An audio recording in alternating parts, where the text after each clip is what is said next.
Le programme de ce soir, eh bien, on verra dans la partie des joyaux de la parole de Dieu des applications de notre lecture, 1 Samuel 3 à 5, notamment le fait, dans le discours, le fait que Jéhovah est plein d'égards envers tous ses serviteurs, les jeunes et les moins jeunes.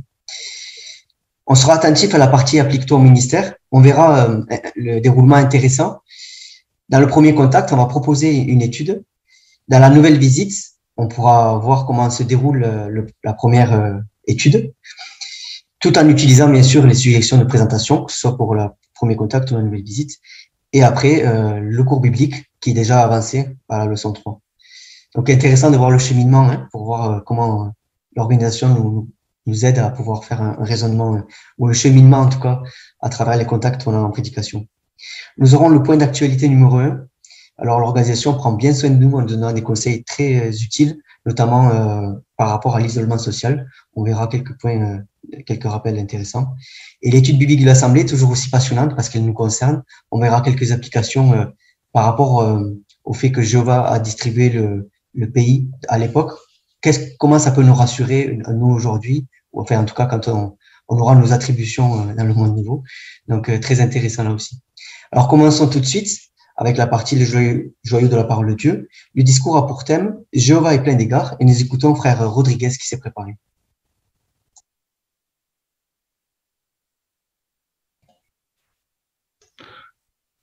Lorsque nous méditons sur les qualités extraordinaires de Jéhovah, nous ne pouvons que nous émerveiller. L'une d'elles, qui n'est pas la moindre, concerne la manière dont il traite ses serviteurs. Contrairement aux grands de ce monde qui dominent souvent les autres avec arrogance, bien qu'étant le Tout-Puissant, Jéhovah a beaucoup d'égards pour nous, humains imparfaits. Il nous traite avec bonté. Il tient compte de nos situations, de nos sentiments, de nos besoins. La Bible contient de nombreux récits montrant que Jéhovah traite ses serviteurs avec égard. Nous pouvons citer quelques situations, par exemple quand il a rassuré Moïse, qui ne se sentait pas capable de mener les Israélites hors d'Égypte, ou quand il a fait sortir Lot de la ville de Sodome en tenant compte de ses désirs. Mais nous parlons aujourd'hui d'une situation particulière rapportée en 1 Samuel chapitre 3. Jéhovah a décidé de transmettre le message de jugement au grand prêtre Élie et il choisit pour messager un jeune de 12 ans, le jeune Samuel. Nous connaissons déjà Samuel. C'est un jeune que sa mère Anne maintenant dit, et son père Elkana ont offert pour le service de Jéhovah au tabernacle. Il servait probablement depuis l'âge de 3 ans sous la responsabilité du grand prêtre Élie. La nuit, Samuel dormait dans le temple de Jéhovah, c'est-à-dire tellement dans la cour du tabernacle, et il semble que le matin, sa première tâche consistait à ouvrir les portes. Une nuit, alors qu'il dormait, quelque chose d'étrange lui est arrivé. Samuel entendit une voix. Nous pouvons lire cela en 1 Samuel chapitre 3, versets 4 à 7.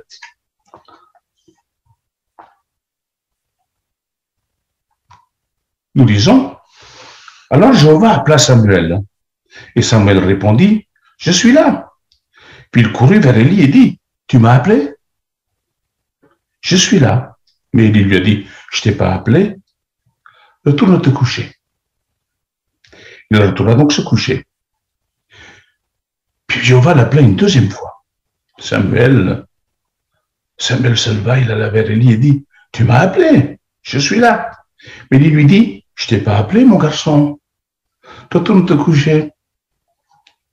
En fait, le verset 7 dit que Samuel n'avait pas encore appris à connaître Jéhovah. Jéhovah n'y avait encore jamais parlé. Il faut dire qu'à l'époque, il n'y avait pas beaucoup de communication entre Jéhovah et son peuple parce que Jéhovah n'était pas très content de ce qui se passait. Vous avez noté? Naturellement, lorsque Samuel a entendu une voix l'appeler, il a pensé que c'était le grand prêtre Élie qui l'appelait.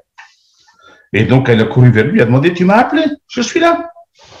Mais Élie lui a répondu qu'il n'avait pas appelé. La même chose s'est encore produite. On peut le trouver au verset 8 et 9. Jéhovah appela une troisième fois Samuel.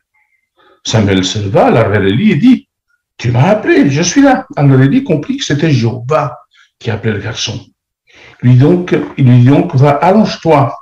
Et s'il t'appelle, tu devras dire, parle Jéhovah, car ton serviteur écoute.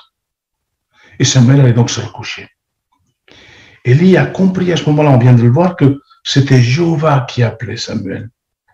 Il lui a donc expliqué ce qu'il devait faire la fois suivante à ce petit garçon de 12 ans. Vous avez noté? Jéhovah était en train de préparer, puisque vous connaissez son histoire, préparer les choses pour que tout se passe bien. Il a fait comprendre à Élie que c'était lui qui appelait Samuel. Et Samuel a obéi.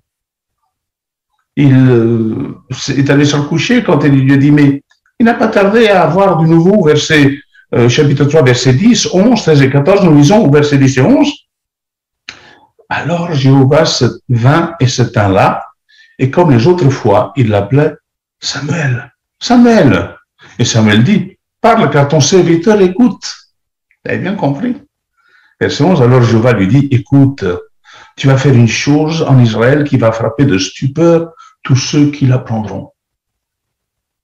Verset 13 et 14, tu dois lui annoncer, au grand prêtre Élie, que je prononce contre sa famille une condamnation définitive par la faute de ses fils.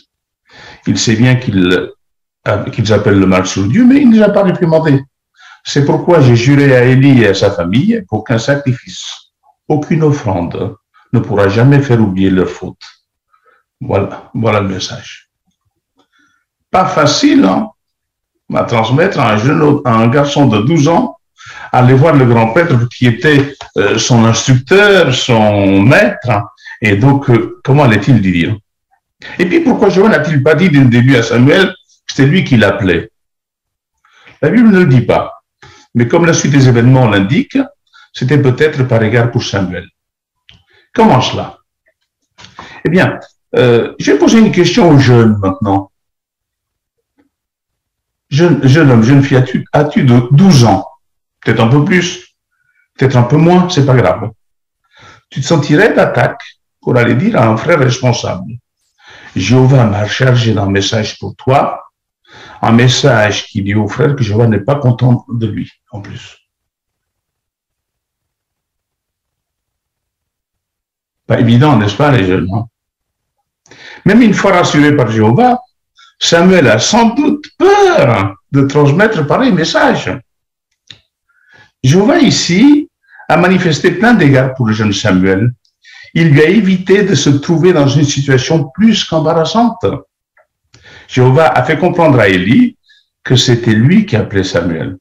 Et alors, c'est Élie qui a demandé expressément à Samuel de lui transmettre le message de Jéhovah entièrement, qu'il n'oublie rien, que ce soit vraiment clair.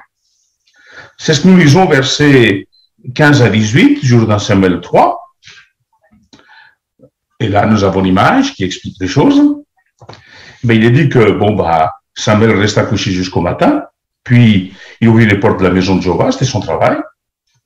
Il avait peur de raconter sa vision à Élie. Mais Élie appela Samuel. Samuel, mon garçon. Et Samuel répondit, je suis là. Élie demanda, quel message t'a-t-il donné? S'il te plaît, ne me le cache pas. Que Dieu te punisse sévèrement si tu me caches un seul mot de tout ce qu'il t'a dit. Samuel lui raconta donc tout, lui cacha rien. Alors Élie dit, c'est Jéhovah, qu'il fasse ce qui lui semble bien. Qu'est-ce qui pouvait retenir le jeune Samuel de parler franchement à Élie? Bien, c'était la loi de Jéhovah. Il savait que la loi de Jéhovah ordonnait de respecter les personnes âgées, et en particulier les chefs du peuple. Par exemple, Lévitique 19:30 disait, tu te lèveras devant les cheveux blancs et tu devras honorer les personnes âgées. Tu dois craindre ton Dieu, je suis Jéhovah. Donc il avait peur d'enfreindre ce principe. Et Jéhovah a aussi fait comprendre à Élie que c'était à lui qui appelait Samuel. C'est donc pourquoi Élie a pris l'initiative d'aller vers Samuel. Il lui a ordonné de rien lui cacher, ce qu'il a fait effectivement, il a agi de cette manière-là, et donc il a fait que respecter les instructions et tuer avec respect. Nous le savons, les principes bibliques restent valables aujourd'hui, ces principes qu'on vient de voir. Jéhovah veut que chaque chrétien respecte les personnes âgées. et les frères établis dans l'Assemblée chrétienne. Et la situation vécue par le jeune Samuel montre que les personnes adultes doivent également respecter les jeunes, voire plus, avoir des égards. Les frères responsables doivent s'intéresser aux jeunes, être accessibles et avenants, avoir une bonne communication, pas seulement communiquer par SMS, MMS, là, vous avez vu ces petits trucs là qu'on transmet dans les trucs, des sentiments qu'on doit manifester. Il peut y avoir effectivement des sentiments de l'affection, pas simplement une transmission d'informations, mais véritablement que ce soit pris avec, peut-être même en prenant un jeune par l'épaule et en lui parler gentiment. D'ailleurs, Jéhovah comprend bien les difficultés, les sentiments des jeunes, qui se montrent parfois timides, même parfois pour aller en prédication. Alors, Jéhovah veut les aider. Le programme de notre dernière assemblée l'a encore démontré, les jeunes sont invités par Jéhovah à lui exprimer ce qu'ils ressentent. C'est ce qui montre dans le cahier par 2 questions. De quelle manière puis-je témoigner les égards aux jeunes et aux personnes âgées? Donc, on va pouvoir réfléchir sur la manière dont on agit. Ou encore, comment puis-je montrer des égards lors des réunions chrétiennes? Vous voyez, donc, pour les plus jeunes, prenons-nous le temps, là, c'est pas le cas actuellement avec nos réunions par vidéoconférence, mais lorsque nous sommes à la salle des royaumes, est-ce que nous avons juste des rendez-vous, parler avec les personnes adultes, ou on prend le temps d'aller voir nos petits jeunes et leur parler? Important. Jéhovah nous enseigne, Jéhovah véritablement que le meilleur pour ses serviteurs. Un point qui tient à cœur, c'est que chacun se sente bien dans sa maison. Il agit avec beaucoup d'égards à notre rencontre, il nous traite avec bonté, il tient compte des situations, nos sentiments, nos besoins. Donc la question qui se pose à chacun d'entre nous, comment puis-je montrer plein d'égards lors des réunions chrétiennes? Jéhovah nous montre encore comment nous pouvons favoriser l'esprit de gentillesse, l'esprit de sentiment profond avec tous nos compagnons, jeunes ou âgés. Et il ne manquera pas de nous bénir abondamment si nous avons des égards pour nos frères et sœurs. Merci beaucoup, José, d'avoir donné ces points pratiques, des applications pour montrer des égards. Certainement qu'on essaiera de les appliquer et de mettre des sentiments. Alors, merci beaucoup. On va écouter maintenant les perles spirituelles. Frère Serge Jean-Louis s'est préparé. On t'écoute, Jean-Louis, s'il te plaît. Alors, nous savons que vous êtes très friands de ces moments et sans doute, avec des réponses brèves, on va permettre à un maximum de participants de donner des commentaires sur cette partie très riche. Tout d'abord, un volontaire sera nécessaire pour la lecture de 1 Samuel 3, verset 3. Nous allons écouter la famille Mpassi, s'il vous plaît. 1 Samuel 3, verset 3.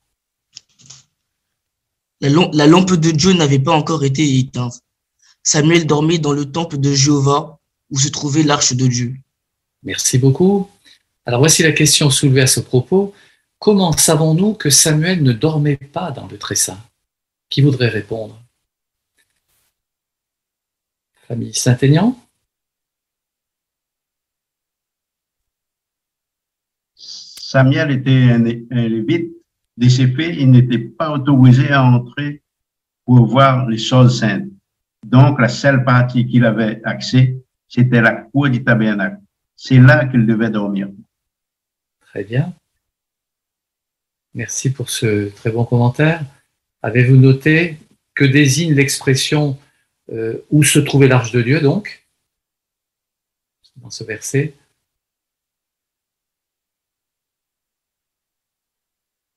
Famille Le Gallais, sœur Le Gallais, pardon. Nous ne t'entendons pas, peut-être le micro sera... Ça désigne l'ensemble du tabernacle.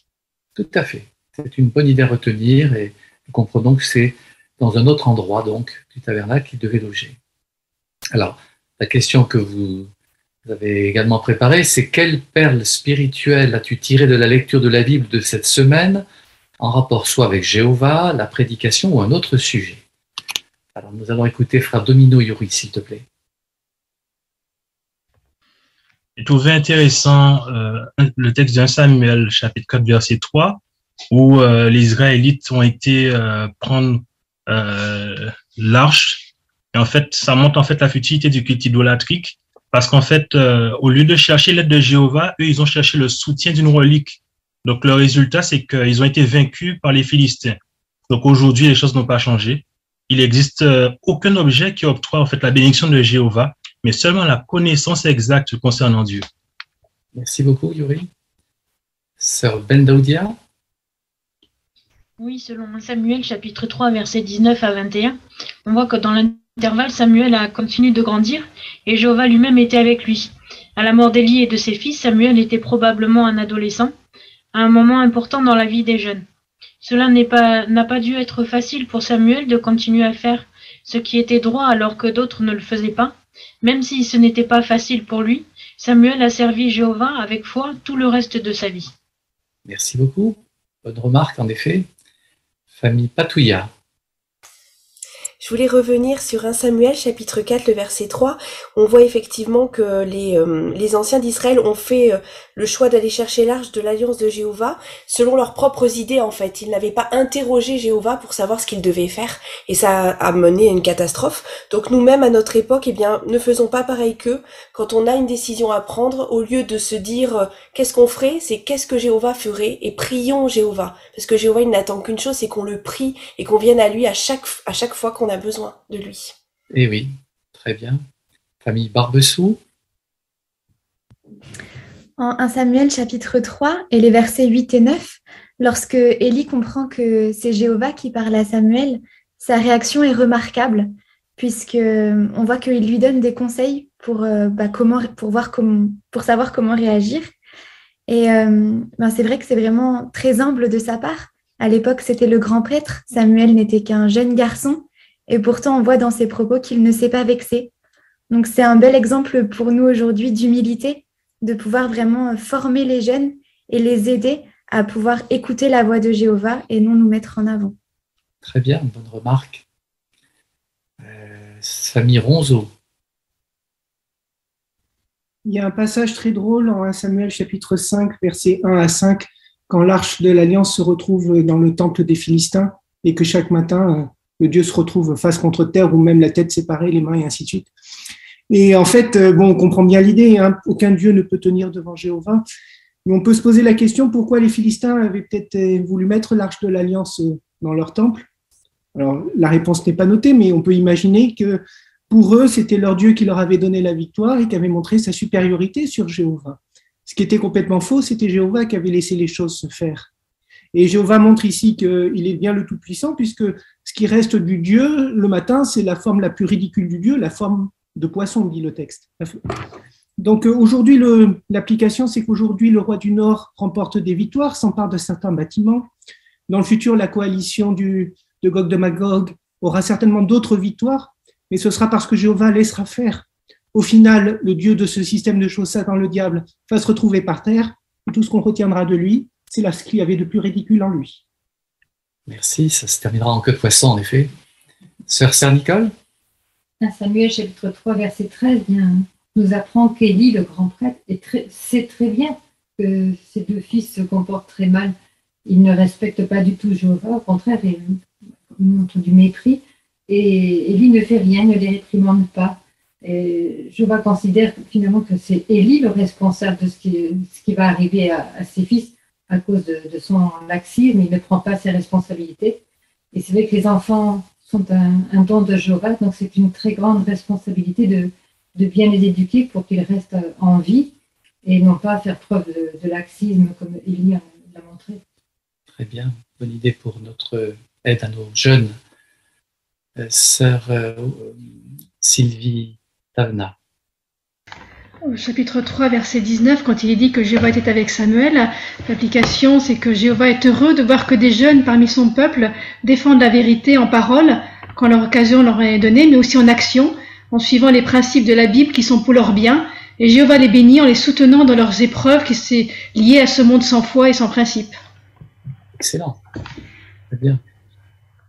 Famille Richardson. Chapitre 3 et verset 7. Samuel n'avait pas encore appris à connaître Jéhovah. Bien sûr, il avait beaucoup de connaissances sur Jéhovah. Il avait été enseigné par ses parents, il servait au silo. Mais il n'avait pas encore, à partir de ce moment-là, il allait développer une relation intime avec Jéhovah. Et ça peut nous inspirer parce que le but de notre assistance aux réunions, notre étude, notre lecture de la Bible, c'est d'avoir une telle relation intime avec Jéhovah et c'est ce qu'on souhaite aussi enseigner à nos étudiants. Eh oui, très bien. Sœur Mylène Janvion. Oui, au chapitre 3, les versets 9 et 10, Samuel répond à Jéhovah à plusieurs reprises. Parle, Jéhovah, ton serviteur écoute. Et nous, aujourd'hui, Jéhovah communique avec nous constamment, pour ainsi dire. Sa voix se fait entendre par sa parole, la Bible, disponible en entier. Et aussi, on peut citer la rubrique « Que veulent dire ces versets ?» une rubrique très intéressante que l'on peut écouter. C'est un moyen de laisser Jéhovah nous parler. Bon parallèle, merci. Famille Ali. Dans Samuel chapitre 4, verset 13, j'ai trouvé la réaction d'Élie lorsque l'arche de l'Alliance se trouve sur les lieux d'affrontement entre Israélites et Philistins, touchante, puisqu'en fait, il s'inquiétait beaucoup, selon la note, son cœur tremblait pour l'arche du vrai Dieu. L'arche représentait la présence de Jéhovah, et donc c'est pourquoi elle avait une importance capitale pour les Israélites. Or, aujourd'hui, à nos réunions, Jéhovah a sa présence par son esprit. Cela nous encourage à considérer ces moments comme sacrés. Très bien. Excellent. Merci. Alors, sœur Cathy Borde. Oui, dans le chapitre 5, comme disait Jean-Sébastien, on a vu que Jéhovah a permis que les Philistins combattent et gagnent sur les Israélites à cause du péché d'Élie et de ses fils qui avaient gagné plusieurs personnes. Et c'est vrai qu'il a permis que les Philistins gagnent et combattent Israël. Et ils ont donc apporté après l'arche avec eux. Mais en aucun cas, Jéhovah ne permet, même s'il se sert de certaines personnes pour discipliner, en aucun cas il permet que ces personnes qui ne servent pas Jéhovah soient bénies, puisque là on voit que lorsqu'ils ont gardé l'arche, Jéhovah a envoyé des plaies sur ce peuple. Même s'ils ont changé de lieu plusieurs fois l'arche, Jéhovah les punissait à chaque fois. Jéhovah ne pouvait pas permettre que l'arche soit dans un peuple impur. Très bien. Merci infiniment à vous tous. Désolé de n'avoir pu tous vous interroger. Félicitations pour votre belle participation. Merci beaucoup Jean-Louis d'avoir animé cette partie. Effectivement, on a beaucoup apprécié tous vos commentaires. Merci beaucoup. Passons à la lecture de la Bible. C'est Frère Dufresne qui s'est préparé pour la lecture de 1 Samuel, chapitre 3, les versets 1 à 18. On t'écoute, s'il te plaît.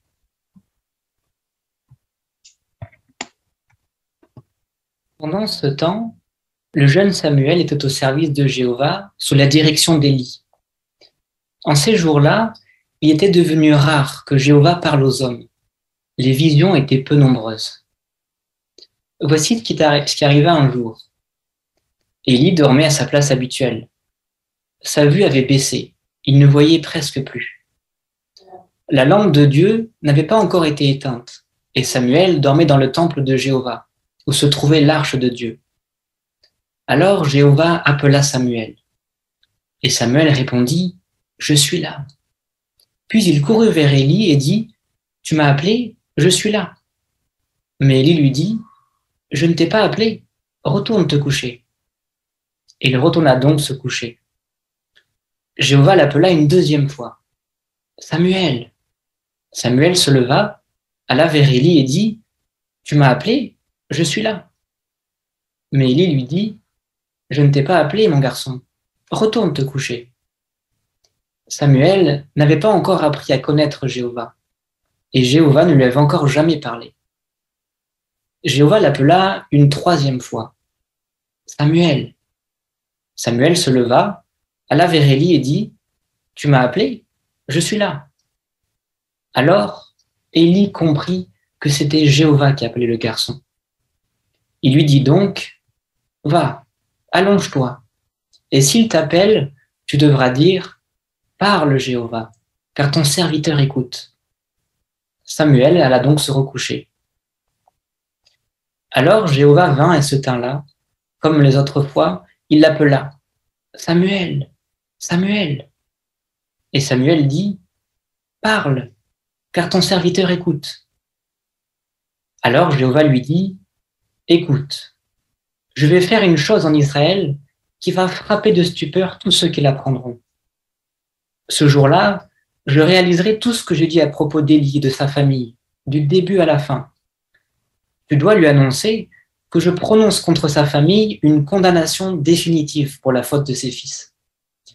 Il sait bien qu'ils appellent le mal sur Dieu, mais il ne les a pas réprimandés. C'est pourquoi j'ai juré à Élie et à sa famille qu'aucun sacrifice, ni aucune offrande ne pourra jamais faire oublier leur faute. » Samuel resta couché jusqu'au matin. Puis il ouvrit les portes de la maison de Jéhovah. Et il avait peur de raconter sa vision à Élie.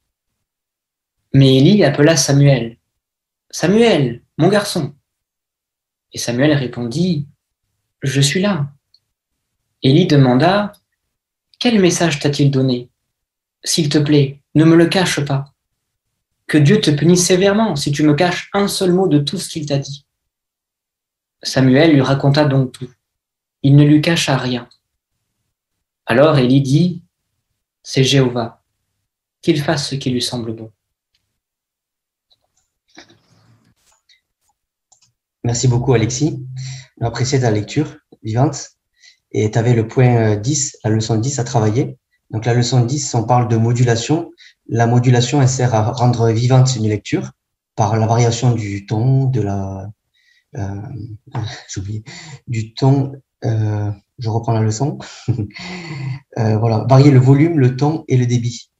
C'est ça qui fait que, en fonction de ce qu'on veut transmettre comme émotion, on va varier ces trois aspects-là. Et on a beaucoup apprécié, par exemple, tu l'as fait, par exemple, quand Élie comprend, alors, je retrouve le verset, voilà, verset 8. Alors Élie comprit que c'était Jéhovah. Tu as ralenti le débit. Tu as dit alors Élie comprit. Donc ça a permis quoi? De transmettre une émotion, en tout cas une réflexion. On sentait Élie en réflexion. Le fait que tu as baissé le débit, c'était intéressant. Et deuxième chose aussi que j'ai noté, quand Jéhovah appelle Samuel, c'est intéressant parce que c'était pas une grosse voix qui pouvait faire peur en pleine nuit. Tu as pris un ton plus Samuel, d'où c'était. Et je me suis dit, ah oui, c'est intéressant de voir ce côté-là, la façon dont Jéhovah pouvait parler à Samuel sans le brusquer. Donc voilà, t'as su faire passer quelques sentiments en variant soit le débit, sur le ton, et soit le volume. Donc merci beaucoup pour ta bonne lecture. Nous arrivons à la partie applique-toi au ministère. Donc on va voir les 3 sujets. Le premier, donc c'est le premier contact. Sœur Gallet et Sœur Le Gallet se sont préparés pour ce premier contact. Donc on vous écoute. Allô, bonjour Madame Le Gallet. Je suis votre voisine, je m'appelle Madame Gallet et je crois que vous êtes nouvelle dans la résidence. Je voulais vous souhaiter la bienvenue. Voilà. Oui, c'est vrai, ça fait pas très longtemps que je suis arrivée, merci. En fait, je suis très heureuse de vous avoir au téléphone, car par prudence, à cause du Covid, nous faisons tous attention. Mon but en cette soirée est de partager avec mes voisins une pensée encourageante. Nous en avons besoin, ne pensez-vous pas? Oui, tout à fait. Nous subissons tous des épreuves malheureusement, et beaucoup de personnes ont du mal à croire que s'il y a un Dieu, il se soucie de nous. Peut-être est-ce votre cas? Absolument. S'il se souciait de nous, le monde n'irait pas si mal. En plus, à cause de la pandémie, j'ai perdu un membre de ma famille. Je ne crois pas du tout qu'il se soucie de nous, ni de moi. Oh, je suis vraiment désolée pour vous et je vous souhaite beaucoup de courage face à cette douleur. C'est pour cette raison que cela fait du bien de savoir que quelqu'un se soucie de nous. À cet effet, j'aimerais vous lire un court passage de la Bible qui nous prouve que Dieu se soucie de nous individuellement. Je peux vous le lire? Oui, si vous voulez. En fait, c'est Jésus qui parle en Matthieu, chapitre 10, les versets 29 à 31. Il dit, « On vend 2 moineaux pour une pièce de monnaie de peu de valeur, n'est-ce pas? Pourtant, aucun d'eux ne tombe à terre sans que votre Père le remarque. En ce qui vous concerne, même vos cheveux sont tous comptés. N'ayez donc pas peur. Vous avez plus de valeur que beaucoup de moineaux. À votre avis, d'après ces versets, à quel point Dieu nous connaît? Déjà, il fait attention à de simples moineaux. Le verset dit, je crois qu'il compte tous les cheveux de notre tête, c'est ça? C'est exact. Hein. Vous ne pensez pas que s'il peut compter chaque cheveu de notre tête, il peut se soucier de nous et de nos difficultés? Oui, certainement, je suppose, mais je ne vois pas comment c'est possible. En fait, j'ai avec moi une brochure qui s'intitule « Vivez pour toujours » que je peux éventuellement déposer dans votre boîte aux lettres ou vous l'envoyer sur votre téléphone ou votre ordinateur. Si vous voulez, j'aimerais rediscuter avec vous de cette brochure qui nous montre que ce que la Bible peut nous apporter comme réconfort et comment elle peut nous aider dans la vie de tous les jours. Vous pourrez déjà la lire tranquillement chez vous. Oui, je veux bien. Vous pouvez la mettre dans ma boîte aux lettres. Je peux vous rappeler dans la semaine? Si vous voulez, jeudi vers 15h, je suis disponible. Eh bien, ce sera avec plaisir. Alors, bonne soirée, à jeudi. Au revoir. Au revoir. Merci beaucoup les sœurs pour votre exposé. C'était très intéressant. En plus, donc il y avait la leçon 11, c'était l'enthousiasme, Nicole. Donc, on a beaucoup aimé l'enthousiasme avec lequel tu as commencé la conversation, parce qu'en plus c'est au téléphone. Donc, on sait que c'est pas évident. Mais l'avantage de l'enthousiasme au téléphone, parce qu'au téléphone on n'a pas nos gestes, on les voit pas en tout cas si on en fait, on voit pas d'expression du visage. Donc ce qu'on peut transmettre par le téléphone, c'est l'enthousiasme. Et tu as été très enthousiaste d'accueillir ta nouvelle voisine. Donc, ça s'est senti. Et quelqu'un d'enthousiaste comme ça, qui accueille si chaleureusement, ben, on a envie de l'écouter. Donc, ça, c'était très, très bien. Donc, on apprécie beaucoup. Hein. C'est ce que dit d'ailleurs la brochure enseignement à la leçon 11, donc de manifester l'enthousiasme. On dit de pas garder l'enthousiasme tout le temps, parce que ça pourrait après ça pourrait même être agaçant ou même voire mal interpréter quelqu'un qui est enthousiaste tout le long. Donc, c'était bon comme tu as fait. Après, on peut ajouter de l'enthousiasme dans la lecture. Alors, bon, c'est sûr que c'est pas évident par téléphone, en plus lire un verset, mais les paroles de Jésus, peut-être avec un peu plus d'enthousiasme, aurait été agréable aussi. Mais on sait que c'est un exercice très difficile par téléphone. En tout cas, merci beaucoup. Hein, on a beaucoup apprécié l'enthousiasme que tu as mis à accueillir ta nouvelle voisine. On te remercie beaucoup. On vous remercie à toutes les deux d'ailleurs. On passe au sujet suivant, la nouvelle visite. Donc, se sont préparés sœur Javouret et sœur Surville, pardon. On vous écoute.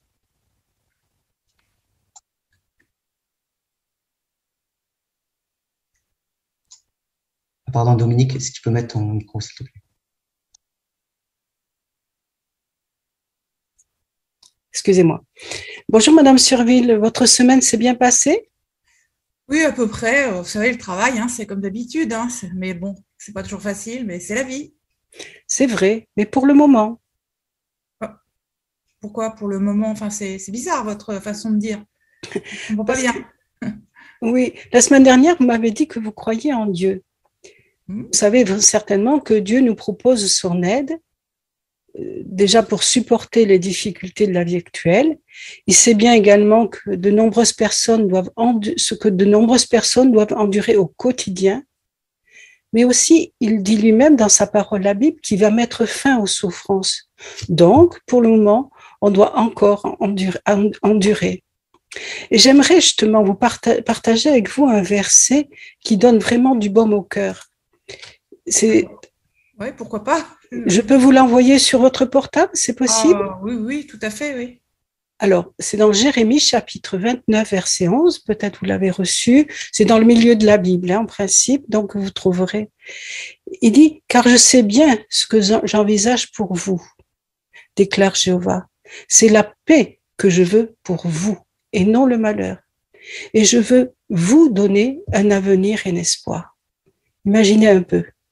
Vous avez noté certainement les 3 choses que Dieu veut pour nous, la paix, un avenir, un espoir. Imaginez vivre en paix, déjà dans la famille, avec nos voisins, dans le monde. un avenir également certain et un espoir d'une vie meilleure. Imaginez quel changement ça sera. Mais n'est-il pas réconfortant de savoir que Dieu nous veut nous voir heureux et qu'il va faire ce qu'il faut pour? Oui, c'est réconfortant de le savoir, mais comment on peut arriver à un tel bonheur? Enfin, comment le trouver? Dieu nous promet, parce que déjà il a le pouvoir, qu'il va éliminer les causes de malheur, le mal, les souffrances et même la mort. Mais on pourra en reparler aussi de ce sujet. Et on verra aussi pourquoi on peut vraiment croire aux promesses de Dieu. Si vous croyez dans les promesses de Dieu, vous aurez un espoir magnifique qui vous aidera à supporter pour le moment, courageusement, les difficultés de la vie et à rester positif en attendant que Dieu réalise ses promesses. Oui, la Bible, je pense que c'est un livre intéressant, mais ça reste quand même ancien, donc je vois pas très bien comment il peut me guider, et comment c'est possible d'être aussi convaincu que vous. C'est une très bonne question. Est-ce que vous me permettez de vous envoyer une brochure, l'intitulé c'est « Vivez pour toujours » sur votre portable. Ça pourrait nous servir de base pour nos discussions. Pourquoi pas, oui. C'est bon? Oui, c'est bon. Voilà. Regardez par exemple la leçon 1 et le premier paragraphe. Oui. Ce que la Bible peut vous apporter. Et le premier sous-titre, à quelle question la Bible répond. Je suis sûre que cela vous plaira. Est-ce que vous pouvez lire par exemple le premier paragraphe? Oui. Alors, la Bible répond à ces questions importantes. Oui, c'est exactement les questions que je me pose. Hein. Voilà. Et comme dit la fin du paragraphe, des millions de personnes ont trouvé des réponses convaincantes. Voulez-vous, comme moi, en faire partie? Oui, bien sûr, j'aimerais bien avoir la réponse à ces questions. Et si vous désirez, on peut continuer notre discussion la semaine prochaine avec comme base baser notre discussion sur cette brochure, la suite de la leçon. Est-ce que la même heure comme aujourd'hui vous conviendrait? Oui, c'est très bien, je suis libre. Donc, à la semaine prochaine. À la semaine prochaine. Merci beaucoup, les sœurs. Donc, on a bien aimé l'introduction de la leçon 1. Et on va s'arrêter aussi sur la leçon 15 que tu avais à travailler, Dominique, la conviction. Et dans la brochure, enseignement, le dernier encadré est intéressant. Donc, à la leçon 15, il dit « Être convaincant ne veut pas dire manquer de tact ou se montrer borné ou insistant. Même quand tu emploies un ton persuasif, adresse-toi à tes auditeurs avec bonté. » Donc, c'est l'équilibre à avoir, d'être convaincant, mais avec bonté. Donc, c'est ce qu'on veut faire ressortir. Alors, ça se fait par le fait d'être convaincu soi-même. Ça s'invente pas. Et ça doit se sentir, donc, quand on écrit, ou là, dans ton cas, dans le sujet. D'ailleurs, ton interlocutrice a dit à un moment donné, j'aimerais être aussi convaincu que vous. Donc, apparemment, tu étais convaincante. Parce que ça lui donnait envie d'avoir cette conviction. Donc, c'est ça, l'idée d'être convaincu soi-même et après d'employer des mots qui expriment la conviction. Donc, merci à toutes les deux pour le sujet. On va passer maintenant au cours biblique, donc qui est basé sur la leçon 3. C'est sœur Balza Dominique qui s'est préparée avec sœur Barbesou Mélanie. On vous écoute.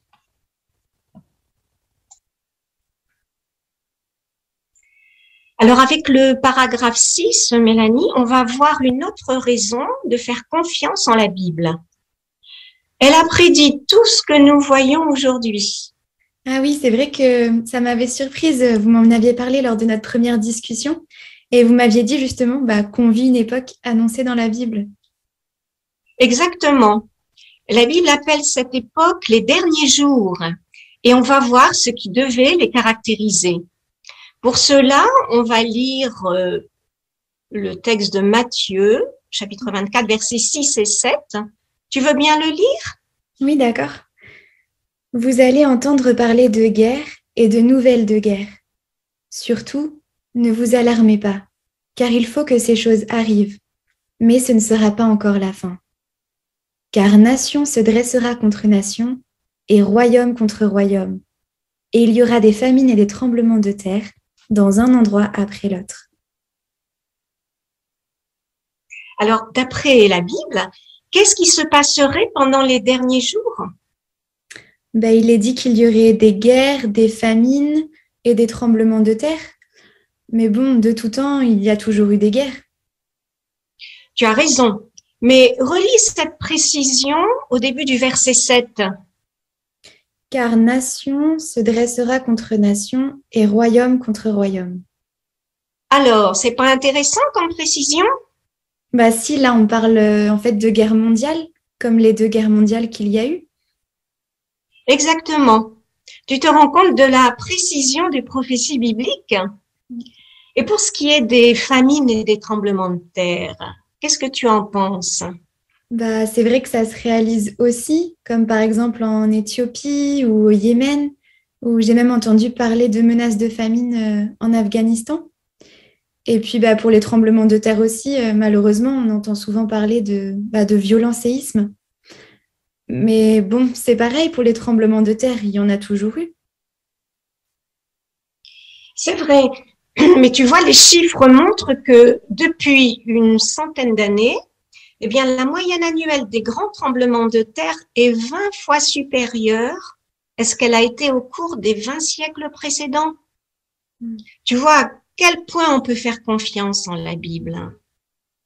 Alors maintenant, on nous propose de lire 2 Timothée 3, 1 à 5. Tu veux bien le lire? Oui. Mais sache ceci, dans les derniers jours, il y aura des temps difficiles à supporter. Car les gens seront égoïstes, amis de l'argent, vantards, orgueilleux, blasphémateurs, désobéissants à l'égard de leurs parents, ingrats, infidèles, sans affection, sans esprit d'entente, calomniateurs, sans maîtrise de soi, cruels, sans amour du bien, traîtres, entêtés, gonflés d'orgueil, amis des plaisirs plutôt qu'amis de Dieu, ayant une apparence d'attachement à Dieu, sans que la force de l'attachement à Dieu influence leur vie. De ces gens-là, détourne-toi. Donc, toujours d'après la Bible, quel état d'esprit les gens auraient-ils pendant les derniers jours? Bah, j'ai retenu qu'ils seraient notamment égoïstes, cruels, hypocrites. Eh oui. Et lequel de ces comportements, toi, tu vois aujourd'hui autour de toi? Je dirais déjà sans esprit d'entente. C'est vrai que les gens ont vraiment du mal à s'entendre, même au sein de leur propre famille, au travail ou des gens entre différentes nations. Et puis, c'est vrai que l'expression « ami de l'argent » est intéressante parce que les gens sont prêts à tout maintenant pour l'argent. Tu as raison, hein? On voit vraiment que ça s'accomplit aujourd'hui, hein? D'ailleurs, c'est bien illustré sur les petites photos en rapport avec le paragraphe 6, hein, tu vois? Oui. C'est exactement notre époque, hein? C'est vrai que cette description est attristante, mais d'après le verset 1 que tu as lu, le de Timothée 3, ça devait caractériser quoi? Les derniers jours. Voilà. Est-ce que tu penses qu'on est dans cette époque, les derniers jours d'un monde méchant qui va être remplacé? Bah oui, c'est sûr. On voit que tout se réalise en fait aujourd'hui. Et comme on l'a vu, les prophéties bibliques se réalisent vraiment dans les détails. Alors, est-ce qu'on peut faire confiance à la Bible? Honnêtement, je pense que oui. On va continuer.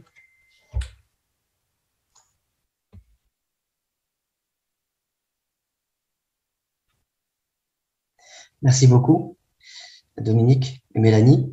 Dominique, donc tu avais la leçon 14, idée principale mise en évidence. Donc on essaye de rester simple, de garder le thème de la leçon. Et vous voyez comme c'est facile avec la brochure enseignement, c'est que c'est très simple. Le plan est très succinct. Donc si on s'y colle, comme tu l'as fait, Dominique, eh bien on a moins de chances de s'en écarter. Donc, utiliser les matières, donc tu as utilisé les 2 versets cités, l'illustration, et tu es resté dans le thème, donc merci beaucoup. Merci énormément à toutes nos sœurs qui ont bien fait vivre cette partie avec vos excellents sujets. Donc, ça nous motive pour utiliser ces sujections de conversation que l'organisation a préparées pour nous. Merci encore à vous toutes.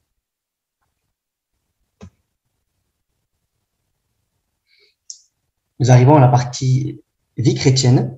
Et pour l'introduire, comme on l'a dans l'habitude de le faire, on va chanter un cantique. Il s'agit du cantique 30 qui a pour thème « Mon ami, mon Dieu, mon Père ». Cantique 30.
Soyons attentifs dès à présent à la vidéo, point d'actualité numéro 1 du Collège central. Donc, beaucoup de conseils pratiques nous seront donnés. Donc, on va regarder ça avec attention.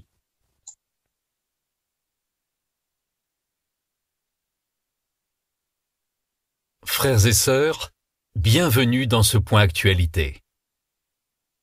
Le variant Omicron de la Covid-19 s'est rapidement répandu dans le monde. Le nombre de cas a explosé.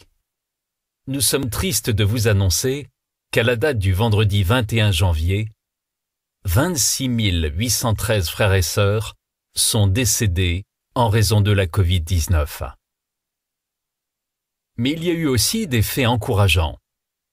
Pour ceux qui sont vaccinés, la contamination par Omicron est souvent plus légère et n'entraîne pas une hospitalisation ou la mort. Par exemple, vous avez peut-être entendu parler d'une vague Omicron à Porto Rico. Vous savez peut-être également que le taux de vaccination y est très élevé. Même si 551 cas ont été signalés parmi nos frères et sœurs durant cette vague, seulement 3 de nos frères sont morts. Et d'après ce que nous savons, ils avaient tous de graves problèmes de santé par ailleurs. Même si un mort, c'est toujours un de trop, nous sommes néanmoins soulagés que si peu soient décédés. Nous partageons votre souffrance, vous qui avez perdu un être cher. S'il vous plaît, restez prudents. La pandémie n'est pas terminée et nous devons continuer de prendre des mesures pratiques pour protéger notre vie et notre santé. En plus de la pandémie, les événements mondiaux qui se sont déroulés récemment nous font réfléchir. Des catastrophes naturelles, les unes après les autres, mais aussi des menaces de guerre Par exemple, le roi du Nord et le roi du Sud continuent de s'affronter. Quand on entend toutes ces choses qui arrivent dans le monde, cela nous rappelle à quel point il est capital que nous soyons vigilants. Il nous faut rester spirituellement éveillés et ne pas nous endormir ni nous laisser distraire. Pourquoi ? Parce que nous vivons l'époque la plus cruciale de l'histoire de l'humanité. Jésus savait que dans les derniers jours, des difficultés mettraient à l'épreuve nos priorités spirituelles. Parce qu'il nous aime beaucoup, il nous a vivement conseillé ce qui est rapporté en Luc 21, versets 34 à 36. Mais faites attention à vous, pour que vos cœurs ne s'alourdissent pas dans les excès de table, les excès de boisson et les inquiétudes de la vie, et pour que soudain, ce jour-là ne vous surprenne pas comme un piège. Car il viendra sur tous les habitants de la terre entière. Restez donc éveillés et suppliez constamment pour réussir à échapper à tout ce qui doit arriver et à vous tenir debout devant le Fils de l'homme. Nous sommes encouragés, chers frères et sœurs, quand on nous fait part de tous les efforts que vous faites pour rester éveillés et bien occupés dans votre service pour Jéhovah. Vous restez bien actifs en prédication, vous écrivez des lettres, vous passez des coups de fil et vous cherchez des occasions de parler de la bonne nouvelle de façon informelle. Et puis vous avez été nombreux à être pionniers auxiliaires pendant la dernière campagne. Rester bien occupé au service de Jéhovah est une protection pour nous. Mais il faut plus que cela pour protéger nos cœurs. Il est vital pour chacun de nous de rester éveillé, d'être attentif à ce qui pourrait représenter un danger spirituel pour nous. Quels sont certains de ces dangers ? Jésus a mentionné les excès de table, les excès de boisson et les inquiétudes de la vie. De quelle façon, notamment, ces choses pourraient-elles alourdir nos cœurs ? Tout d'abord, parlons de l'une des causes fréquentes de l'anxiété, l'isolement social. Nous ne nous sommes sans doute jamais sentis aussi isolés que pendant la pandémie. C'est vrai, il a été vraiment nécessaire de s'isoler physiquement pour éviter la propagation du Covid-19. Mais si nous ne sommes pas attentifs, nous pourrions commencer à nous isoler de bien d'autres manières. On peut ressentir parfois de la fatigue liée à Zoom. Et on peut en arriver à s'isoler virtuellement. Quel est le danger ici ? Proverbe 18, verset 1 dit « Celui qui s'isole cherche à satisfaire ses désirs égoïstes. Il rejette toute sagesse pratique. » Cela demande des efforts de contacter nos compagnons par téléphone, par visioconférence, ou même par email, ou encore par texto. Mais chaque fois que nous le faisons, les encouragements que nous recevons en retour montrent que ces efforts en valent la peine. Souvent, on reçoit bien plus que ce qu'on a pu donner.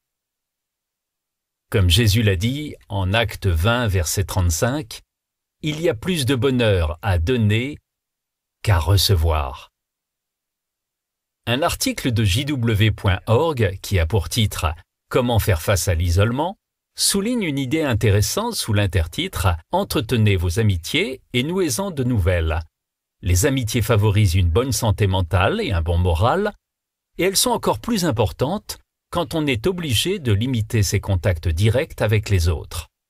Si vous êtes confiné chez vous, vous pouvez peut-être entretenir vos amitiés et en nouer de nouvelles grâce à des visioconférences ou au téléphone. Nous avons besoin de nos frères et sœurs, et ils ont besoin de nous. Pour avoir des amis, il faut être un ami soi-même. Donc soyez un ami. Qui pourriez-vous contacter cette semaine ?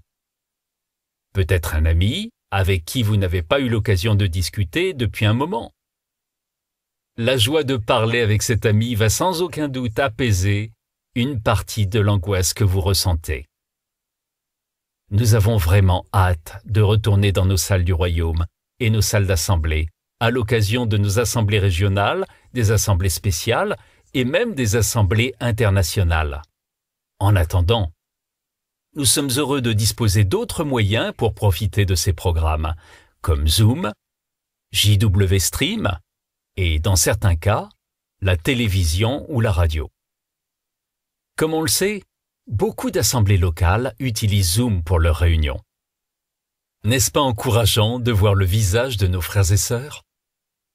Nous apprécions de les voir donner des réponses, ou de les voir chanter les cantiques de tout cœur. Cela aussi nous aide à combattre le sentiment d'isolement.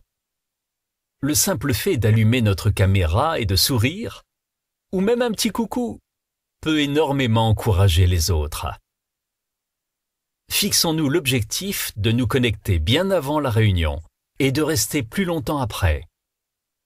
Profitons de la compagnie de nos frères et sœurs dans les petites salles.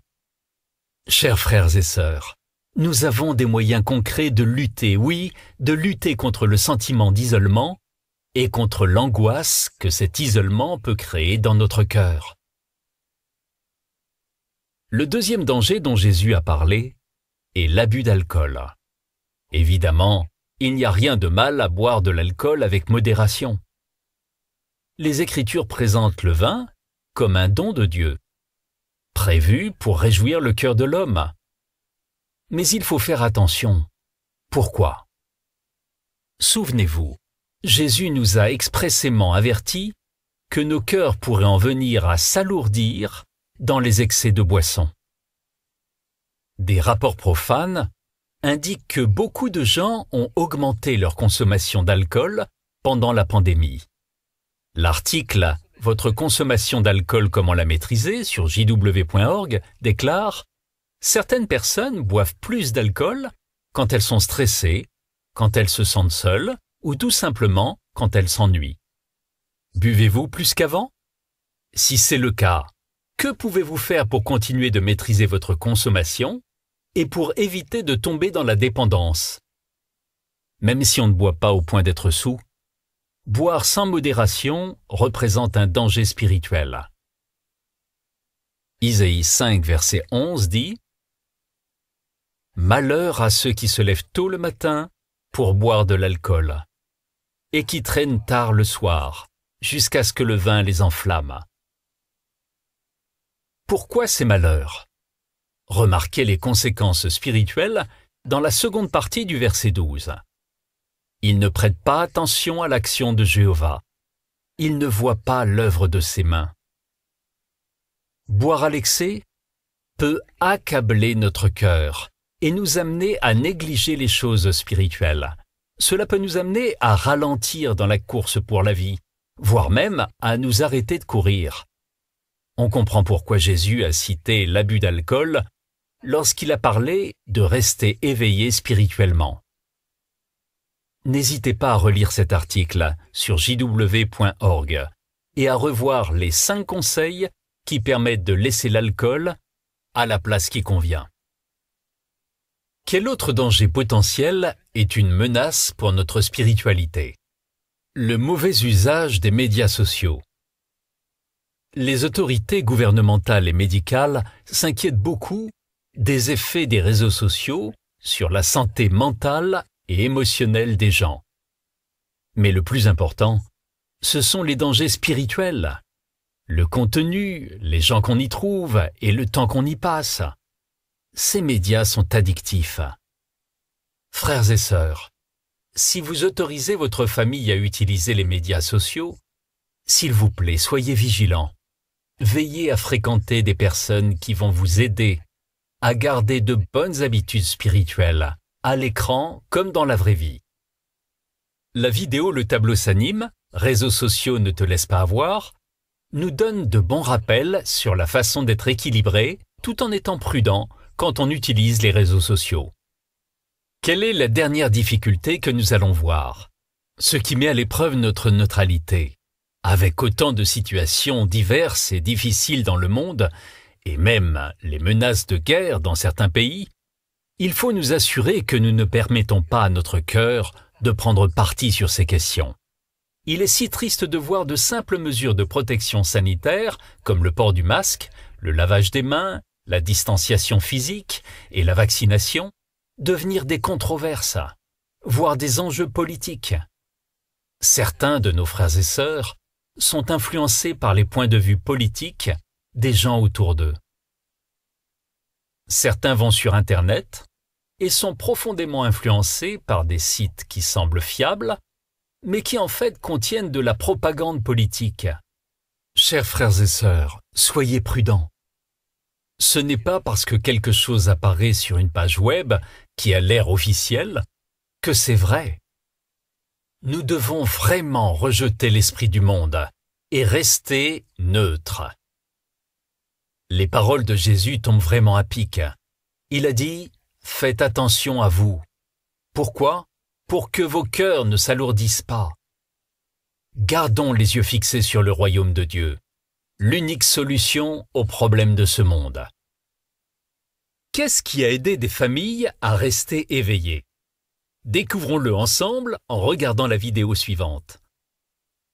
Pendant la pandémie, ça a été vraiment difficile de garder de bonnes habitudes et ça a été très facile d'en prendre de mauvaises. Pendant le confinement, j'ai passé plus de temps devant mon ordinateur et ça a perturbé mon rythme de sommeil.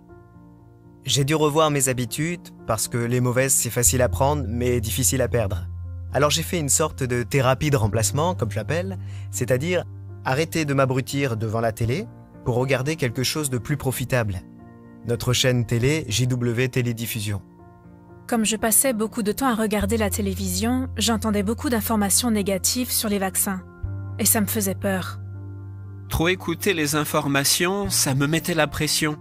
Alors pendant un certain temps, j'ai résisté à l'idée de me faire vacciner. Nous avons souvent demandé conseil à Jéhovah dans la prière.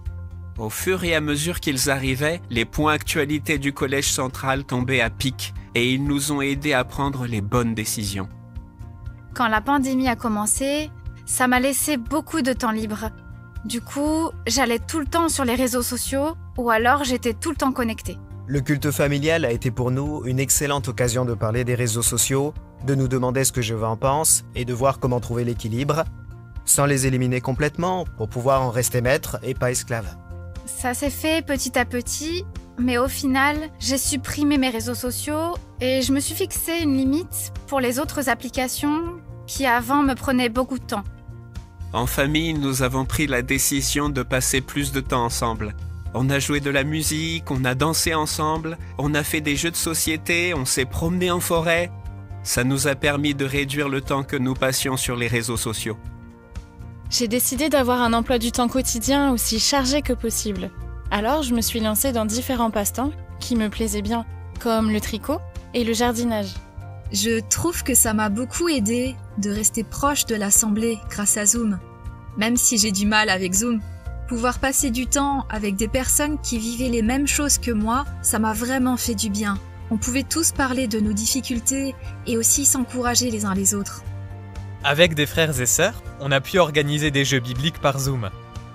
C'était cool de se connecter par Zoom avec l'assemblée pour des événements organisés par ceux de notre salle. Entre autres, il y a eu des interviews avec des frères et sœurs qui sont dans l'assemblée depuis longtemps, donc c'était sympa de les entendre parler de leur vie et de pouvoir mieux les connaître. Pendant la pandémie, j'ai gardé le contact avec les autres, par un coup de fil, ou en envoyant une petite carte ou un texto, ou en déposant un petit quelque chose à la porte, et ça m'a aidé à me sentir plus proche de mes frères et sœurs aussi. Les points actualités du Collège central ont été notre bouée de sauvetage. Ils nous ont vraiment aidés à toujours garder le cap dans tout ce que nous faisions. À nous les parents, ils nous ont montré la bonne direction et nous nous sommes sentis guidés pendant toute la pandémie et encouragés en même temps. J'ai pu me rendre compte que Jéhovah répondait à mes prières plus que jamais. Et j'ai vu comment il soutient chacun de nous en cette période difficile. Parce que je pense qu'aucun de nous ne pourrait traverser cette pandémie sans lui. Nous sommes fiers de ces familles qui sont restées vigilantes face aux dangers spirituels. Vous avez vu comment ils ont contrebalancé l'isolement social? Ils contactent les autres régulièrement. Ils utilisent la visioconférence pour rester proches de leurs assemblées et de leurs amis. Avez-vous noté comment ils ont traité la question des médias sociaux? Ils en ont discuté en famille et ont décidé de réduire le temps qu'ils y consacraient ou de ne plus les utiliser. Ils ont aussi augmenté le temps passé en famille, notamment en faisant des activités agréables en plein air. Et qu'ont-ils fait quand leur neutralité a été mise à l'épreuve? Ils ont prié Jéhovah, et ils ont eu confiance dans les informations fournies par l'esclave fidèle et avisé quand ils ont pris des décisions personnelles. Très bientôt, le jour de Jéhovah va s'abattre sur toute la terre. Il est vital que nous restions éveillés. Aujourd'hui, ce n'est pas le moment d'être spirituellement endormi ou distrait. Rappelez-vous des paroles de Jésus en Luc 21, verset 36. Restez donc éveillés et suppliez constamment pour réussir à échapper à tout ce qui doit arriver et à vous tenir debout devant le Fils de l'homme. En suppliant Jéhovah avec ferveur et en appliquant les excellentes instructions qu'on reçoit, c'est sûr, on va y arriver. Depuis le siège mondial des témoins de Jéhovah, c'était JW Télédiffusion. Une vidéo très agréable. Hein. Merci Jéhovah qui utilise son organisation pour nous donner des sages conseils en temps voulu. Donc à méditer. Maintenant, on passe à l'étude biblique de l'Assemblée et c'est frère Arenias Jean-Louis qui va diriger cette partie. Bien, nous sommes au chapitre 20 de notre livre qui a pour thème « Répartissez le pays pour le donner en héritage ». Pour faire un lien avec la première partie qui était l'objet de l'étude de la semaine dernière, la première question de révision va nous permettre de tirer une idée importante. Pourquoi es-tu certain qu'il existe aujourd'hui un paradis spirituel? Alors, comment trouver une réponse à cette question dans la première partie de notre étude? Sœur Arenias.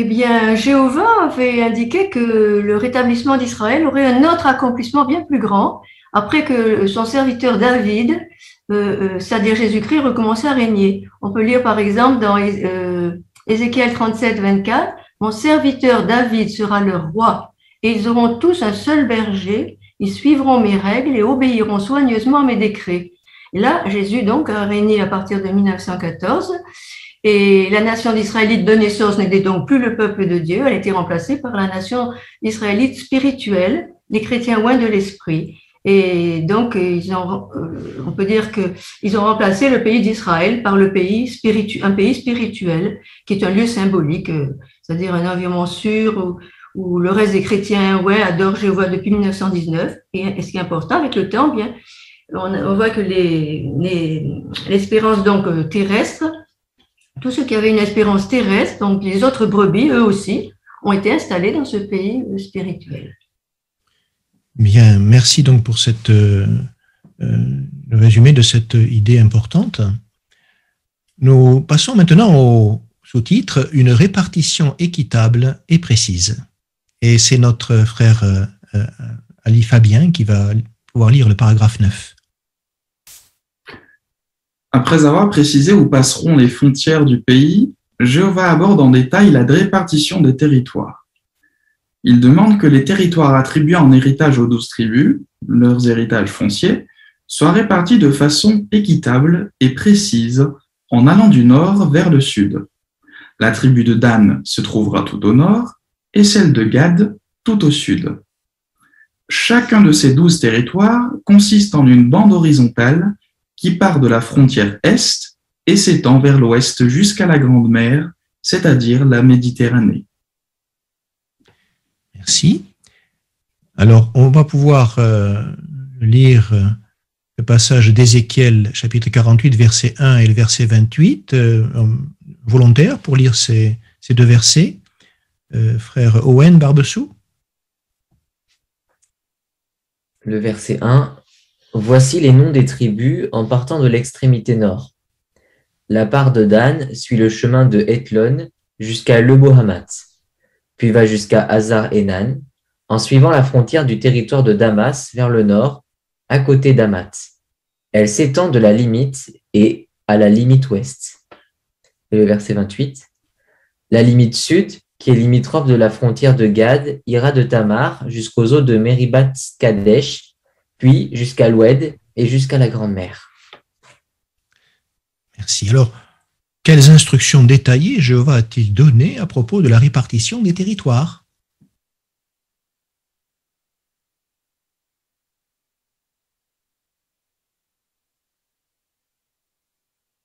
Le frère Rodriguez, José? Si on parle de la partie foncière du territoire, puisque là il s'agit de terres, hein, ils étaient répartis de façon équitable, avec des lignes parallèles qui allaient de l'est à l'ouest jusqu'à la mer, donc des bandes de terre pour chacun. Voilà, on peut d'ailleurs, Manoa, si tu veux, montrer cette carte qui se trouve dans l'encadré, la répartition du pays, comme le disait frère Rodriguez. On voit ici la répartition par bande. Donc, on notera. Que dire de ces portions de territoire? Qu'est-ce qu'elles ont de particulier?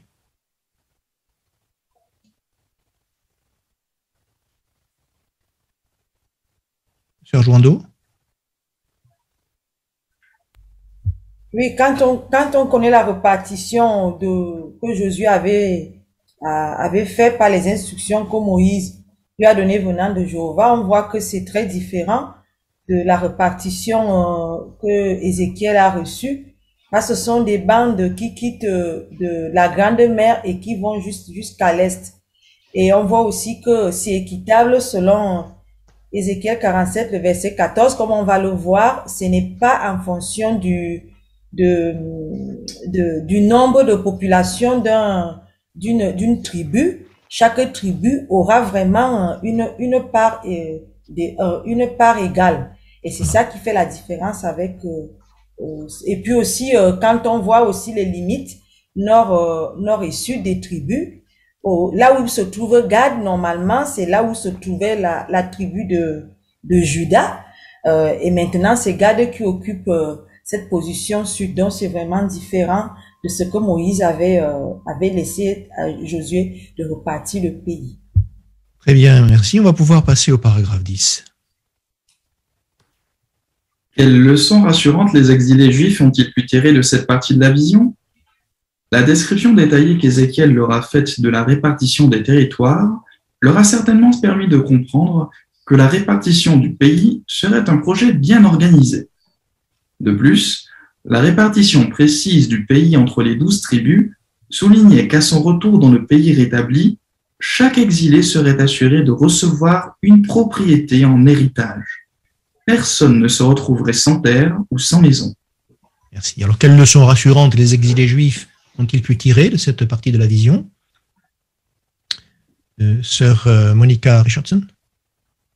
Oui, on s'imagine, ces exilés, ils ont fait un long trajet, ils avaient beaucoup de temps de réfléchir sur leur situation, ils avaient laissé des maisons à Babylone, et là, ils retournent dans leur pays, et c'était vraiment très, très encourageant de voir qu'ils étaient assurés, chacun, une propriété en héritage.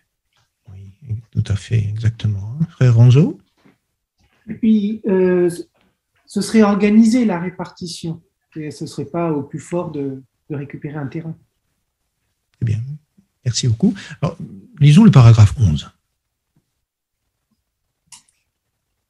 Quelles leçons encourageantes pouvons-nous tirer aujourd'hui de cette vision? Dans la terre promise rétablie, il y avait une place pour chacun, pas seulement pour les prêtres, les lévites et les chefs, mais aussi pour tous les autres membres des 12 tribus. De même, aujourd'hui, il y a une place pour tout le monde dans le paradis spirituel. Pas seulement pour les membres du reste oint et les membres de la grande foule qui ont des responsabilités, mais aussi pour tous les autres membres de la grande foule. Même si notre position dans l'organisation nous semble modeste, nous avons une place bien à nous et un rôle précieux dans le paradis spirituel. N'est-ce pas réconfortant? Merci. Alors, quelles leçons encourageantes pouvons-nous tirer aujourd'hui de cette vision? On retrouve aussi des idées dans l'encadré. Sœur Balza, Dominique. Eh bien, que ce soit pour les membres oints ou les membres de la grande foule, qu'ils aient des responsabilités ou non, eh bien, chacun a une place bien précise dans le paradis spirituel et un rôle précieux. Donc, c'est vraiment réconfortant. Très bien. Voilà. Alors, la note fait référence aussi à une notion d'égalité dans notre domaine. Frère Tavna? Oui, ce que je veux dire, c'est que cette manière, effectivement, de séparer le territoire, qui est nouvelle, est chargée vraiment de symbolisme, parce que dans cette vision d'Ézéchiel, chaque Israélite ne reçoit pas personnellement une partie du territoire en fonction de la taille de sa tribu, qui du reste était plus ou moins avantagée, parce que certains ils avaient des zones montagneuses, des forêts, ou d'autres c'était plutôt des plaines, mais en fait ils peuvent profiter pleinement de la terre promise, telle que la voit Ézéchiel ici, et d'une manière beaucoup plus égalitaire. On voit vraiment une réelle amélioration, puisque tous ont accès finalement à ces bienfaits d'ordre spirituel, et ce qui est le cas aujourd'hui parmi le peuple de Dieu. Exactement, frère Serre. Oui. Chaque exilé donc comprend qu'il va recevoir une place dans la terre promise, il aura de quoi installer sa petite famille et servir Jéhovah, et pour nous le parallèle est que quel que soit notre vécu, nos qualités, etc., dans le paradis spirituel, nous avons tous notre place. Nous bénéficions tous de l'enseignement puissant de Jéhovah, des encouragements, comme tout à l'heure, là, dans le cadre de l'exposé des points d'actualité. Tout cela nous bénéficie à chacun. Exactement. Sœur Lisa Rodriguez? Oui, j'aime beaucoup la phrase dans l'encadré quand il dit « Pour Jéhovah, tous ses serviteurs sont précieux et tous ont autant de valeur ». Alors, ça, c'est vraiment quelque chose qu'on doit faire des fois un effort conscient pour le comprendre, parce qu'on vit dans un monde où on est tellement en train de se comparer les uns aux autres, ou des fois en train de se dévaloriser. C'est pas la façon de voir de Jéhovah, ça se voit dans la répartition du pays, et ça se voit également que pour les bénédictions qu'il a prévues, c'est pour tout le monde pareil. Voilà, mon idée.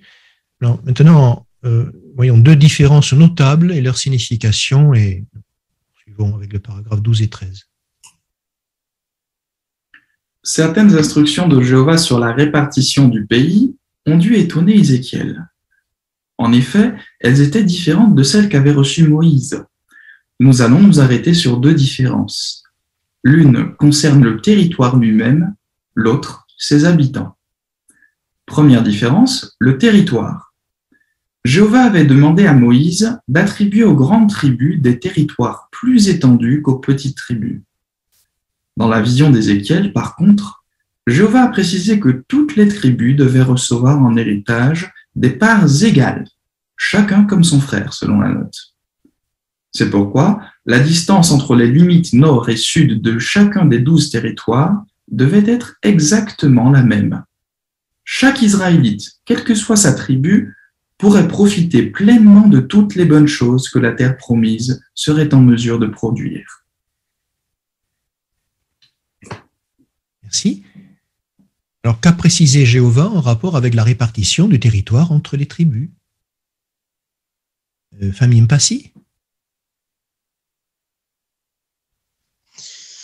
Dans le paragraphe 13, on nous dit que dans la vision d'Ézéchiel, Jéhovah avait précisé que toutes les tribus devaient recevoir en héritage des parts égales. Oui. Exact, hein? Et comme on l'a vu tout à l'heure, quelle différence cela fait-il avec les dispositions concrètes qui existaient à l'époque? Famille Dubois? C'est ce qu'on a vu tout à l'heure avec la carte, effectivement. Dans l'Israël physique, les tribus avaient un territoire qui était proportionnel à la population au départ. Et dans ce cas-là, on se retrouve vraiment avec un territoire qui est découpé de façon tout à fait égale, avec des bandes d'ouest en est qui montrent vraiment l'équité, mais non pas par rapport au nombre de la population, mais par rapport au nombre des tribus qu'il y avait dans la nation d'Israël. Exactement. Alors, monsieur, vous avez peut-être fait la réflexion aussi.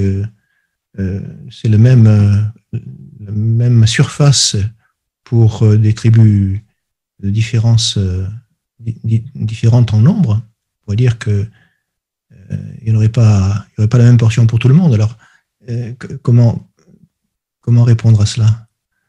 Cette prophétie, est-ce qu'elle représente une répartition littérale?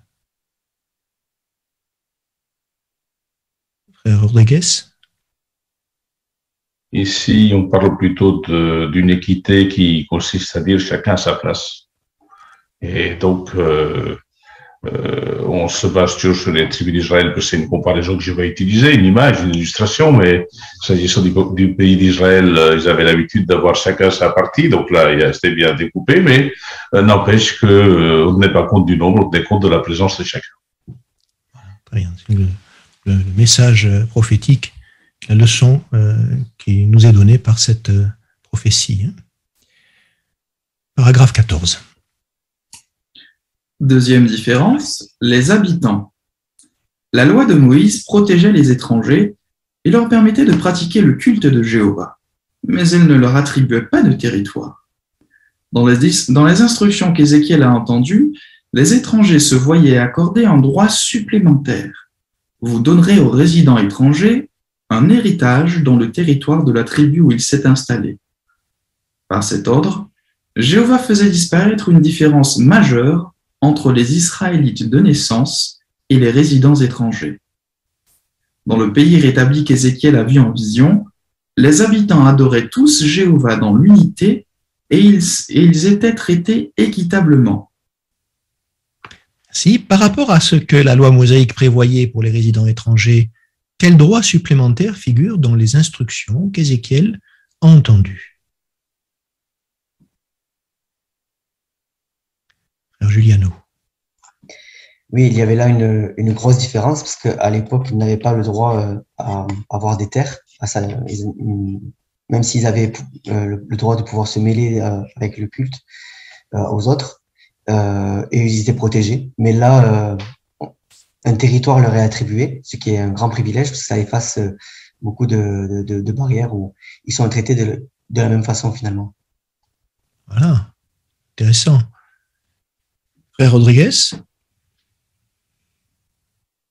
Oui, parce qu'on note ici que vous donnerez aux résidents étrangers un héritage dans le territoire de la tribu où il s'est installé. Donc, un étranger arrivait, il s'installait quelque part, il avait sa place. Voilà, donc cela, bien sûr, fait passer un enseignement important que nous allons découvrir au paragraphe 15. Ces deux instructions remarquables qu'Ézéchiel a entendues à propos du territoire et de ses habitants ont certainement rassuré les exilés. Ils pouvaient être certains que Jéhovah allait accorder une place égale à tous, aux Israélites de naissance comme aux étrangers qui adoraient Jéhovah. Ces instructions confirmaient également une vérité réconfortante et éternelle. Pour Jéhovah, tous ses serviteurs sont précieux et tous ont autant de valeur. Cette vérité nous fait toujours beaucoup de bien aujourd'hui, que nous ayons l'espérance céleste ou terrestre. Merci. Alors, quelle vérité éternelle les instructions de Jéhovah confirmaient-elles?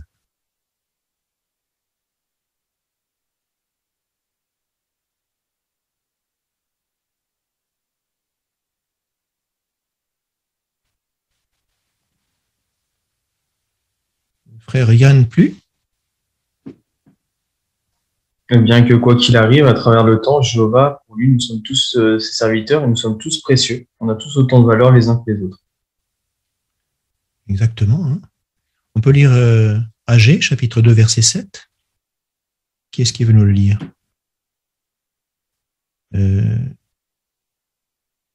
Madame Eulalie Badessi?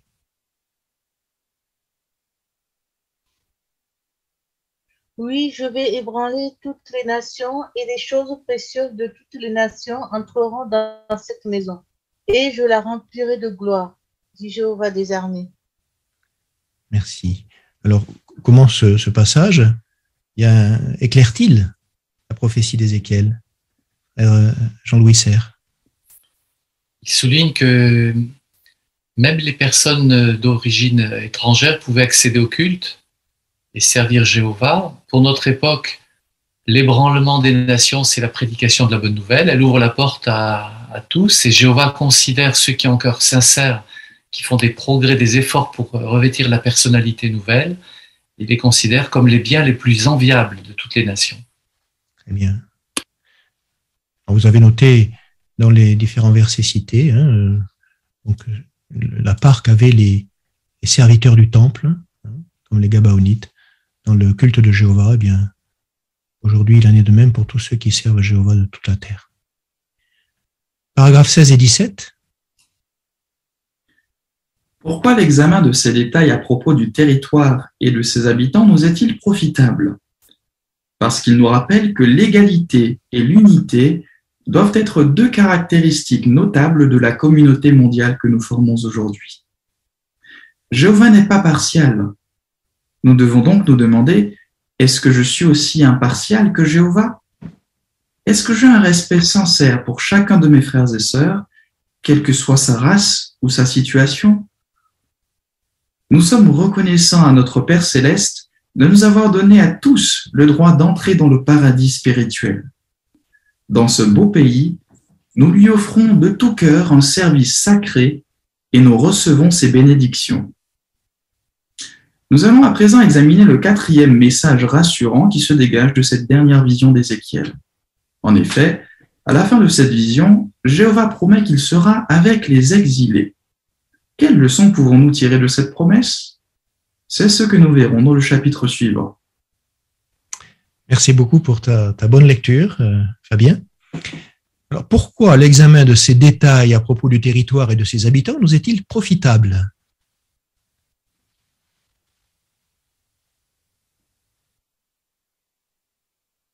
Sœur Vincent, Nicole.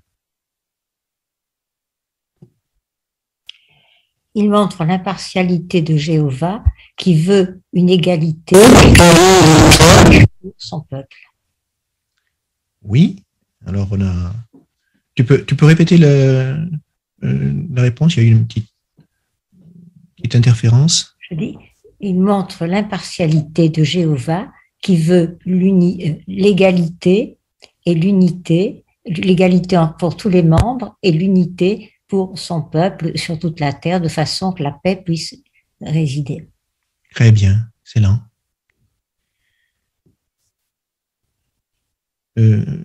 Frère Javouret? Oui, sur l'image, enfin la photo. Alors on peut la mettre en évidence. Donc, voilà, nous t'écoutons. Oui, c'est intéressant de voir qu'il y a des races, on comprend qu'il y a des races différentes qui se retrouvent. Nos sœurs sont ensemble. Il y a aussi une sœur qui est handicapée. Ça nous rappelle la tour de garde que nous avons déjà, que nous venons d'étudier. Donc, chacun a sa place dans l'organisation de Jéhovah. Tout le monde a la même, et se retrouve avec les mêmes bénédictions et la même joie de servir Jéhovah. Exactement. De tous âges également. Qu'examinerons-nous dans le chapitre suivant?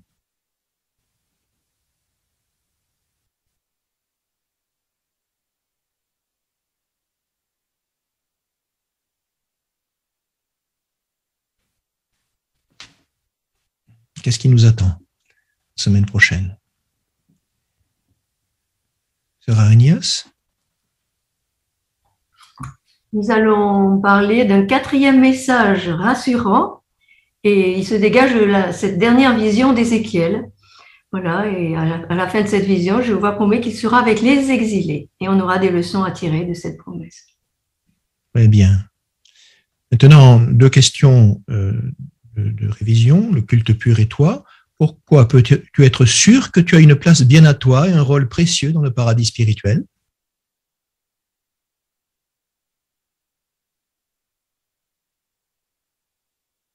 Alors, frère Van der Bor.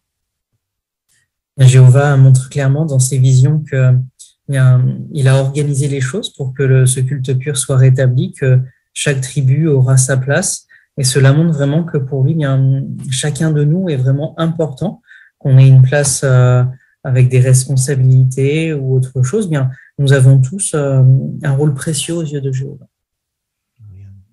Exactement. Qu'est-ce que les instructions sur la répartition du territoire t'apprennent à propos de Jéhovah? La qualité. Sœur Francine Ali. Oui, alors ça nous apprend que Jéhovah est un Dieu juste, équitable, impartial et que nous sommes tous précieux, nous avons tous de la valeur à ses yeux. Voilà donc de belles leçons que nous tirons de cette étude sur notre prophétie d'Ézéchiel et merci pour votre bonne participation. Oui, merci beaucoup à vous, puis merci à toi, Jean-Louis, d'avoir animé cette partie. Alors, qu'est-ce que tu retiendras de la réunion de ce soir?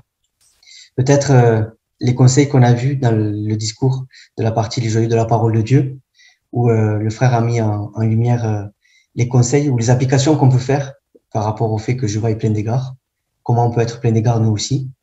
Donc, peut-être témoigner plus directement nos sentiments ou des émotions avec les autres.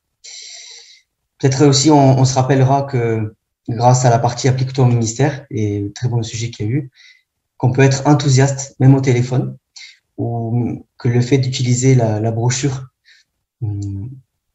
Vivez pour toujours, en s'en tenant aux matières, eh bien, on peut être simple, mais transmettre concrètement les idées qui sont présentées.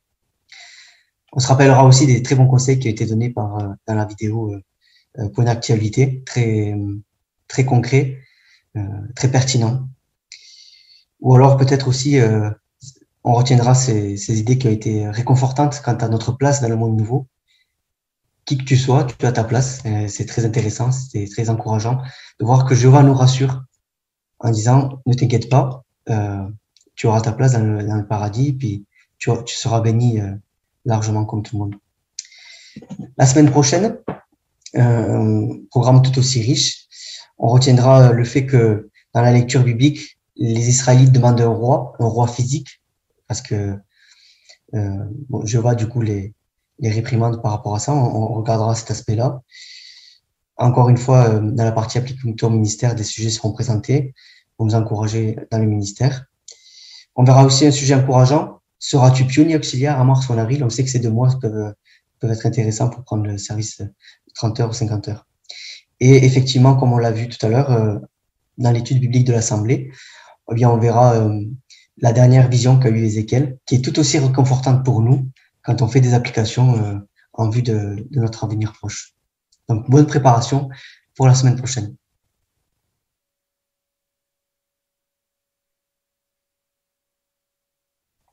On pourra conclure notre réunion en remerciant Jéhovah par nos chants.